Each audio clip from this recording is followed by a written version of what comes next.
in the quiet leadership work, I introduced the idea of the organization as ecosystem. And for this week's Captain's Log, which I think is issue 145, I want to dive a little deeper into that work, into that idea.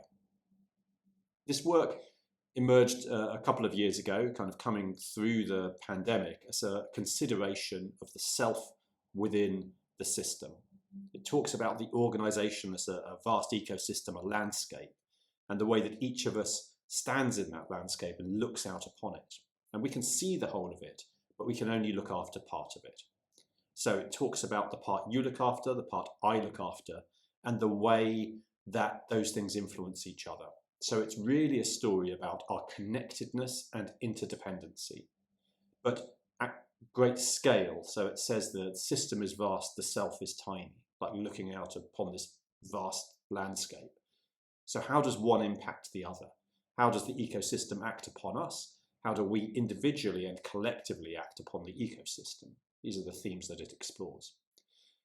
My core work on social leadership looks at leadership at the intersection of systems, the formal and the social, the types of power that sit within each, the way that stories bridge this boundary, the way that we develop social authority and use that in leadership.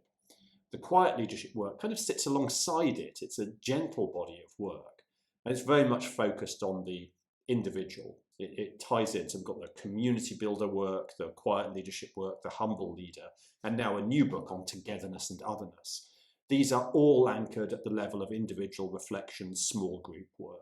I describe it, the introduction to quiet leadership says, if organizations talk about leadership, they would describe a journey of 10,000 steps. This is just the first 3. It's very much focused like that. So I kind of like that parts of my work take a larger structural strategic view, like the socially dynamic organization work. This is very much about the individual, the self into the system.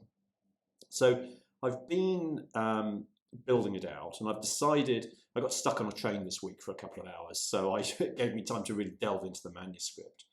And I think I'm going to follow the structure of the Humble Leader. If you remember, the Humble Leader is a very short book. It's 3,500 odd words. I think I can read it cover to cover in 15 minutes comfortably. And it creates space. So it uses space. It's just available as this sort of hardback book with a lot of clear white space in it, where you can write yourselves into the story. And that's the model that I will use with Togetherness Otherness, but with a slight difference, that Togetherness Otherness is going to be 2 books pushed into one. So Togetherness explores the idea of how we are together, our experiences of it, what it gives us, what it takes from us. Otherness is about the experience of exclusion, of being made the other. But it looks at these things as these 2 sides of a coin. You sort of cannot have one without the other, and we experience all of it. You can't have an organization which is entirely together. It's just not how the social structure works. Our communities, our tribes, our trust-bonded structures are not infinite.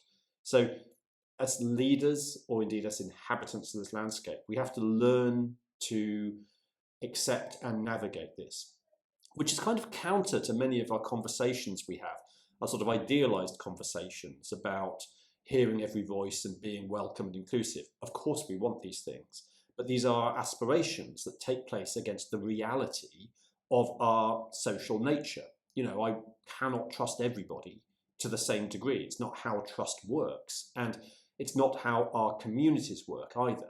So instead of just saying everything should be stitched together the same way, I think we have to understand that there is difference in the nature of our connection, but we need to have an appreciation of that to build that out.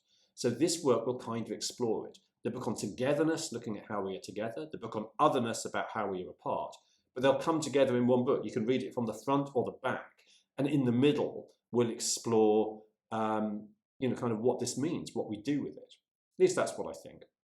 When I released The Humble Leader, I described it as fragile work, which was really a defensive strategy. I was worried that people would laugh at it, throw it away, not find value in it. And maybe they do. Maybe people just aren't telling me when that's the case. But what I am seeing is people scrawling in the book, defacing it, graffitiing it, reading it, challenging it, loving it. Nobody's told me they hate it, but maybe they do. But that's okay. That's what it's there for. It's just a space. It's a a structure to write yourself into. And Togetherness, Otherness will follow that vein, but with a key difference that I'm going to bring in some voices. I'm going to ask people to contribute a line or two about their experiences of these things. So it'll be slightly more anchored into real voices. So that's kind of where I'm going with it yet. I haven't decided on the visual style. For the Humble Leader, I switched and did pen and ink drawings, line drawings, and scanned them in. And I may well go down the same path. I've got something in my mind for that. I love doing that, even though it took a bit of time for the leaves for the Humble Leader. But the other idea will be digital artwork on the iPad, and that imagery is about ice and rocks. So I'm playing with that as well. I'm not committing into it yet, focusing on the text. I hope to have this book published by the end of the year, but we'll see. But whatever happens with the book, I suppose that was just my thing coming out of this week. My deeper reflection on my work is about the comfort I'm finding with this piece around the community, around the local social structure. Aside from that, I've been working on an emergency guidebook for generative AI and the evolution of learning. That's quite exciting. It's going to be a little illustrated emergency guidebook. So that guidebook range, these books are under 10,000 words. I'm sort of aiming for 7,500 with this, but we'll see. It's already at 7,000. I haven't finished yet. It's across 5 sections. I'll share the structure over the next week or two. Just putting that book together to get something out there. I'm just trying to find a voice with it at the moment, trying to find the level and the language. I'm having a bit of fun playing about with it, and I've started on the artwork for that as well. So more on that soon. I hope it will be out. I don't know if it will be end of June. We'll kind of see how progress goes. But I'm aiming to have the bulk of the text done in the next 3 weeks. And that's it. I'll just leave you with the thought about breathing, taking breath. Our organisations are entities of busyness. They make us busy. They reward us for being busy. I met up with a friend this week who was, just up against it. And she just said, it's just constantly on. So, maybe finish the week with a reflection on, what's your legacy from this week? What are you taking forward? How is your energy?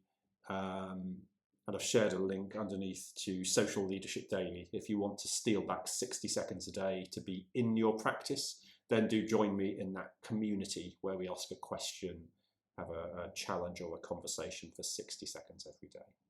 Well, I hope you've had a great week. I'll see you next time.